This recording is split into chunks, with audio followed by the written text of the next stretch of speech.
Assalamualaikum warahmatullahi wabarakatuh.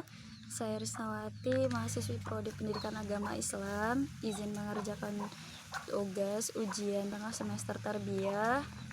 Dosen pengampu Dr. Imam Wahyudi, Sekolah Tinggi Ilmu Tarbiyah Darul Fatah. Soal yang pertama, jelaskan konsep ilmu dalam Islam. Konsep ilmu dalam Islam memiliki dimensi yang universal, empiris, dan metafisika, di mana bersumber pada Al-Quran dan Sunnah. Berbeda dengan konsep ilmu Barat, mereka terbatas pada empiris saja. Soal yang kedua, jelaskan pandangan Islam tentang manusia beserta unsur-unsurnya atau komponennya. Dalam pandangan Islam, manusia adalah makhluk yang paling sempurna yang diciptakan oleh Allah Subhanahu wa Ta'ala, di mana diberikan akal dan pikiran, bertugas untuk beribadah kepada Allah Subhanahu wa Ta'ala. Apa sajakah unsur-unsur manusia? Yaitu akal, ruh, nafsu, termasuk sodrun, kolbun, dan fuad, dan nafsun. Yang ketiga, jelaskan masalah-masalah yang ada di dalam pendidikan Islam. Masalah-masalah yang ada di dalam pendidikan Islam, sebagian pendidikan Islam belum dikelola secara profesional, termasuk dalam tenaga pengajar, kurikulum, dan pelaksanaan pendidikan Islam itu sendiri. Yang keempat, jelaskan konsep adab dalam Islam. Adab dalam Islam sangatlah dipentingkan, di mana adab dulu baru ilmu. Adab adalah tata cara perilaku seseorang sebagaimana bentuk kesopan santunan, akhlakul karimahnya.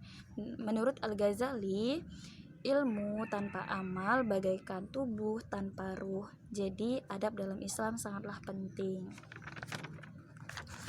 Yang kelima, jelaskan perbedaan antara tarbiyah, taklim, dan takdib. Jadi, tarbiyah merupakan proses pendidikan secara bertahap sesuai dengan tingkat perkembangan manusia.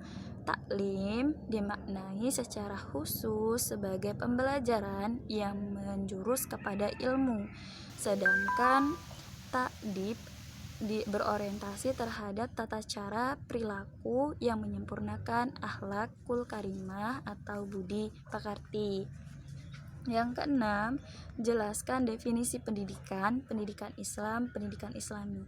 Pendidikan adalah pondasi yang sangat diperlukan dalam hidup sebagai pembelajaran untuk meningkatkan kualitas hidup lebih baik lagi. Yang kedua, pendidikan Islam. Pendidikan Islam adalah pendidikan yang mengaitkan nilai-nilai agama Islam, ajaran-ajaran agama Islam sebagai ajaran-ajaran agama Islam yang mengaitkan toleransi tentang kehidupan, di mana untuk menciptakan kehidupan yang harmonis serta menjaga keutuhan, bertoleransi. Pendidikan Islami adalah pendidikan yang sangat menekankan ajaran-ajaran agama Islam, di mana bersumber pada Al-Quran dan Sunnah, di mana di sini tuh Islam itu benar-benar ditekankan dan diterapkan di dalam pendidikan Islami. Yang ketujuh, jelaskan yang dimaksud sekularisasi ilmu.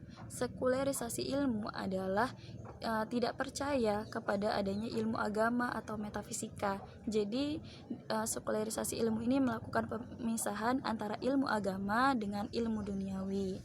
Yang kedelapan, jelaskan adab terhadap ilmu. Adab terlebih dahulu daripada ilmu.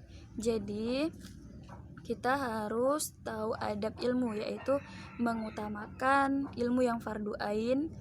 Setelah itu mendengarkan, memperhatikan ketika guru menjelaskan, tidak menyela pada saat guru menjelaskan. Yang kesembilan, jelaskan mengapa perlu dilakukan islamisasi pendidikan, agar amalan-amalan yang kita lakukan tetap bersumber pada ketauhidan, ketakwaan, serta keimanan. Yang ke-10, jelaskan perbedaan konsep pendidikan Barat dan Islam. Kalau konsep pendidikan Islam itu lebih mengarah kepada perbaikan jasmani dan rohani, di mana pendidikan Islam ini sangat menekankan kehidupan, mempelajari tentang kehidupan akhirat yang berkonsep pada universal, metafisika, dan empiris. Sedangkan konsep pendidikan Barat hanya terbatas pada empiris. Dia mengambil konsep dari filosof. Sekian dari saya, terima kasih, semoga mengerti. Saya akhiri, Assalamualaikum warahmatullahi wabarakatuh.